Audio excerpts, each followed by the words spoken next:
আসসালামু আলাইকুম। প্রিয় বোনেরা, আপনারা যেভাবে হায়েজ ও নেফাসের সময় রোজা রাখতে পারবেন ও নামাজ পড়তে পারবেন সে বিষয় নিয়ে আমরা আজকে আলোচনা করব। প্রিয় বোনেরা, লজ্জা নয়, এটা আপনাদের জানতে হবে। অনেকে জানেন না মাসিকের সময় সীমা কত পর্যন্ত বা কিভাবে নামাজ রোজার জন্য প্রস্তুতি নেবেন। সাধারণত মাসিকের সর্বোচ্চ সময় 10 দিন 10 রাত এবং সর্বনিম্ন সময় হচ্ছে 3 দিন 3 রাত।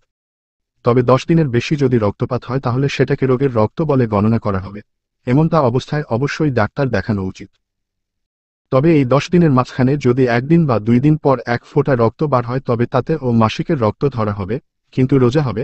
এমন তো অবস্থায় নামাজ থেকে দূরে থাকতে হবে। মহানবী সাল্লাল্লাহু আলাইহি ওয়াসাল্লাম বলেছেন, মাসিক অবস্থায় নারীদের জন্য নামাজ ও রোজার কিছু বিধান আছে, তা আমরা অনেকেই হয়তো জানি না।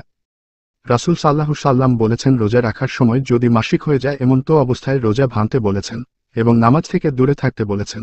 অনেকেই রমজান মাসে মাসিক অবস্থায় এক ফোঁটা পানি পর্যন্ত খান না।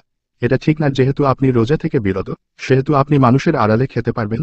খাওয়া উত্তম, কারণ এই সময় স্বাস্থ্য খারাপ থাকে। মাসিকের সময়সীমা কারো 3 দিন, কারো 4 দিন, কারো 5 দিন। তবে সব সময় একই সময় হয় না, 2-1 দিন ব্যতিক্রম হয়।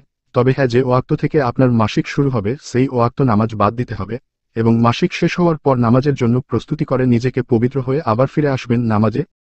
তবে পরিষ্কার হওয়ার আগ পর্যন্ত একদিন যদি রক্তপাত না দেখা দেয় তাহলে রোজা করতে পারবেন, কিন্তু নামাজ পড়তে পারবেন না।